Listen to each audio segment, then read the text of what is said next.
Am I the asshole for not telling my wife that our baby died because of me? I am 25, and my wife, F24, had our daughter Angela last year in November. We met at university, we dated for 2 years and got married after graduating. It's our first marriage and we are very in love. My wife, who we will call Kim, got pregnant during our honeymoon and we were both very excited. My parents are out of the picture and Kim only grew up with her dad. We both knew that we wanted to have children and give them the best life we could.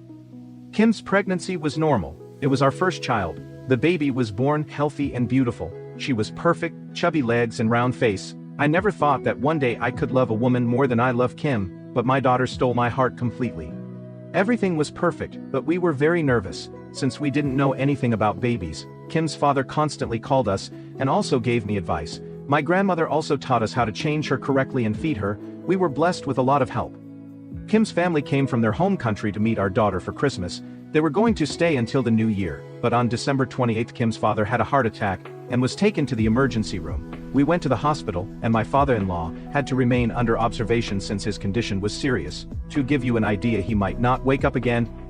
I told my wife that I would stay with her, but Kim asked me to go with Angela home. Whatever had to happen would happen in the next 24 hours. She didn't want to leave her father's side, but she didn't want to leave the baby at the hospital all night. We agreed that I would stay at home with Angela and she would stay at home with her father and her relatives at the hospital. The next 24 hours passed and my father-in-law began to improve, so the stay was extended to 48 hours, and for 72. Kim came to get some clothes and see our daughter and she returned to the hospital. Due to her concern, I had not slept in those 2 days. So after giving her bottle to my daughter, I put her to sleep and I myself fell asleep. When I woke up it was almost night. Angela was still asleep, so I decided to have a coffee and watch television. After 2 hours I decided to check on her and she seemed asleep. However, my heart stopped when I realized that she had vomited, and when I picked her up she was cold. And I wasn't breathing. I panicked. I shook her. I patted her on the back. I just desperately wanted her to breathe again. I called an ambulance begging for help. The operator gave me instructions to do CPR. When the doctors arrived we immediately went to the hospital. I called to Kim and between my mess of tears and hyperventilation I tried to tell her what was happening. When we arrived she was already there. Kim cried and screamed at the doctors begging to save her. I did too. They did everything they could for about an hour. But in the end there was nothing to do. My baby died at only a month old. They explained to us that Angela had vomited while she was sleeping and choked on her own vomit. She tried to calm us down by explaining that this can happen, and that it wasn't our fault. Kim and I are a mess. I haven't told her that I fell asleep while my daughter was dying. I haven't told her that I killed my daughter. I want to end all of this. I can't continue with this. I miss her. I want to hear her crying, having her in my arms. I want to change her diapers, change her clothes. I want to hug her with all my strength. I want to see her. I miss her so much. I hate myself so much. It should be me and not her. It's my damn fault. I want all this pain. It's over. I want to end everything. Relevant comments. Stoked for breakfast, not the asshole. I'm a doctor. This does happen, not just to children, but also to old adults who aren't able to adequately manage their own secretions, etc. See a therapist and a psychiatrist. A both is better than just one, and you'll get through it. You're not the asshole. At all. Sometimes bad things happen. It sucks. Mary Moose 923, nah. Please get grief counseling. This is not your fault. Even if you and your wife weren't dealing with a family emergency, and even if you weren't exhausted, your darling baby could have passed in exactly the same way during the night or nap. Even the doctor told you that it wasn't your fault. Like any other parent, you feel responsible for what happened. That's natural. So please get therapy. If not for yourself, think of your wife. How would she cope with losing both you and your daughter? Also, encourage your wife to get therapy. She's hurting as much as you are. New post. A wife's post. Am I the asshole because my family is broken since my baby died and I don't know how to fix it? It's not easy for me to talk about this. It happened very recently and I don't like talking about my problems with strangers either, but right now I have 24, feel alone and lost because I can't talk to anyone. This is the situation. As the title says, my baby died recently and my family is broken. This happened on New Year's while my husband M25 was taking care of her. My family, my father M66, my aunt F57 and my 2 cousins F28 and 30, had come to visit my husband and I to meet our newborn daughter for Christmas. I told my father that we could go ourselves halfway through this year, 2024, since due to his delicate health I was worried about him making such a long trip, but he insisted because he wanted to meet his granddaughter. For a few days everything was fine. My dad loved my daughter very much. He kept saying that she was just like me when I was born. I was able to see my cousins and my aunt again, as she was the closest thing I've ever had to a mother. Everything was fine until my dad started feeling bad a few days after Christmas dinner. In a moment he just collapsed due to severe chest pain. It didn't take us long to understand that it was because of his heart, so we took him to the emergency room where he stayed for at least 3 days. During all that time my husband stayed at home with my daughter, because I did not want to leave my father, since his condition was serious at first.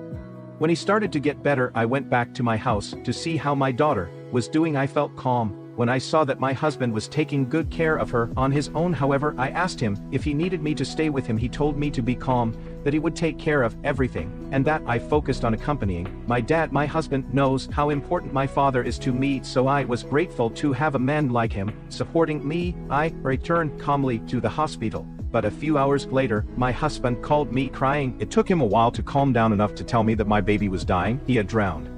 I remember very little what happened after that call. At one point my husband had already arrived at the hospital with my daughter, but they were unable to save her. Before you think it was negligence, no, my husband did not neglect her. The doctor explained to us that the baby died of SIDS. She choked on her own vomit while she was sleeping. My husband could not have prevented it unless he had been watching her non-stop, 24 hours a day, so no, it wasn't his fault. My daughter's body was cremated as my culture dictates, and her ashes are now in my house, in her room. The most difficult thing was to tell my father. He woke up from his comatose state on January 1st, but I couldn't go see him until the next day. Prudently, my father had not been told anything about what happened. I tried to put good face, until my father asked to see my daughter. I tried to excuse myself, but eventually he had to find out only a couple of days later. I wish he hadn't told me, since he caused him to relapse, and this has taken him a long time to recover. During the entire month of January my cousins returned home, but father stayed with me at my house, along with my aunt, to help me take care of him. My husband practically stopped doing anything. I focused all my energy on taking care of my father and maintaining the house in order. It was a longer and more difficult time for everyone. My father was finally able to return to his house on January 30, and since then, it's just my husband and I. He doesn't talk to me, he doesn't eat, he doesn't sleep well, he can't work, he works from home, he doesn't want to talk to anyone, not even me. My family has tried to talk to me, but I don't want to talk either. I just ask for updates on my father. I don't let them ask me about anything else. For my part, I'm back to work and I'm thinking about taking extra hours since I spent part of my savings on hospital bills, but I really want to get away from my house. I feel like I'm suffocating there. I can't get into my baby's room without crying. My husband, for his part, spends most of his day there.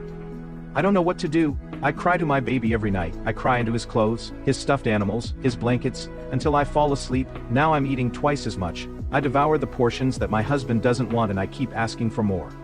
The house is a disaster. I feel like we are both dying and we are doing nothing to prevent it. Relevant comments. Leader inside. I think you need to read this. It sounds like your husband posted it a few days ago. It was deleted, but I found the post on Reddit. I'm so unbelievably sorry for your loss. I'm 34 weeks pregnant with a baby girl right now. I read the other post shortly after it was posted, and haven't stopped thinking about your family. Please consider getting professional help for yourself and your husband, if you can get him to agree. If you ever want to scream into a void who will just listen, please feel free to DM me. I'm praying for peace and healing for your family. And again, I'm so sorry for your loss.